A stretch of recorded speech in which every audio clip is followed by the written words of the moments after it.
When you think of leadership, what comes to mind? Do you think of politicians in positions of power? Or perhaps you default to a manager you hated? In today's world, people tend to associate the idea of leadership with a negative connotation, as many tend to despise authority as a whole. This isn't because the idea of leadership is bad in general, but instead because most people are just bad leaders.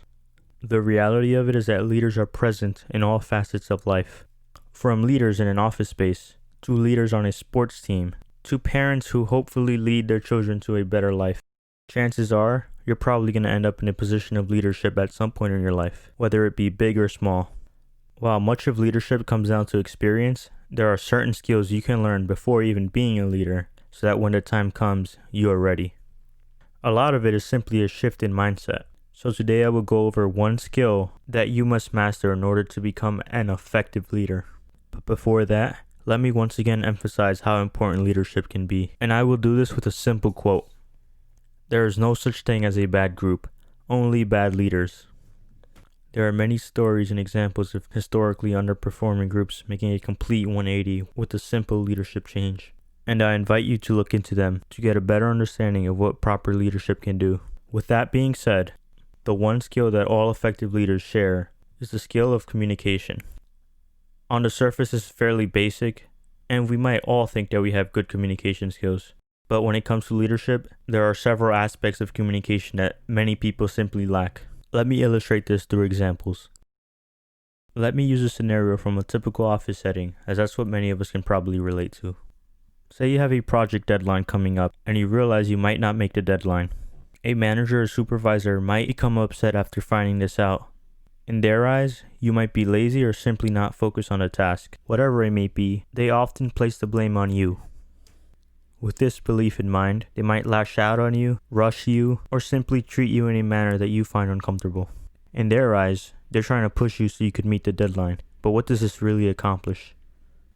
This type of reaction helps out neither side, as the work usually ends up being rushed, or the worker simply no longer wants to work in this environment, so their work isn't up to par regardless. Instead of lashing out, what could the leader have done in this scenario? Instead of placing the blame on the worker who couldn't meet the deadline, figure out why they couldn't meet it. Instead of lashing out on them, think, what can I do to help them? What can I do so this type of problem doesn't arise in the future? Perhaps the worker just has trouble working in that environment, or maybe they needed help but felt uncomfortable approaching you.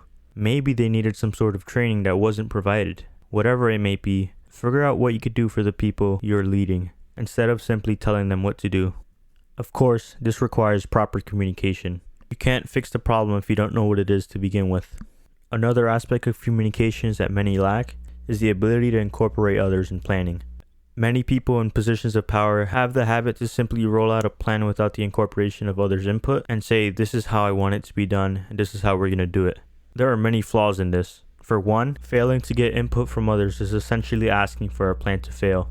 You are often blind to the weak points of a plan that you created, which is why it's always important to ask others for their opinion. An effective leader rounds up the group and gets the input of everyone.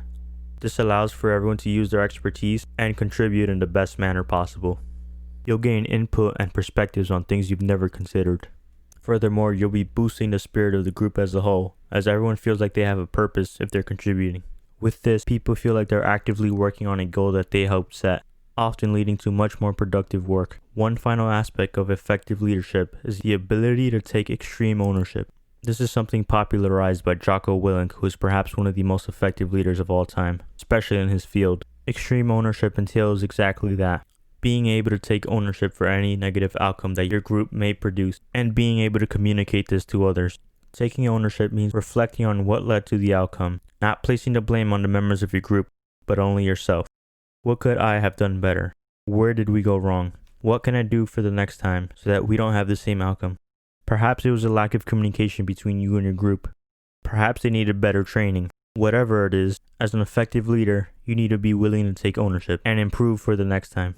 I cannot recommend Jocko's book enough. Again, that is Extreme Ownership by Jocko Willink. It completely changed the way I view leadership, and it is a must-read for all current or aspiring leaders. I will leave a link to the book down below, as well as other books that you can use as further resources to develop the skills of a leader. So, what can you do for the people you lead? What are you doing right now, and what can you change? Communicate. I hope you found this helpful, and I hope you learned something new. Leave a like and comment below. Be sure to hit that subscribe button for future videos like this. It's the best investment you'll make.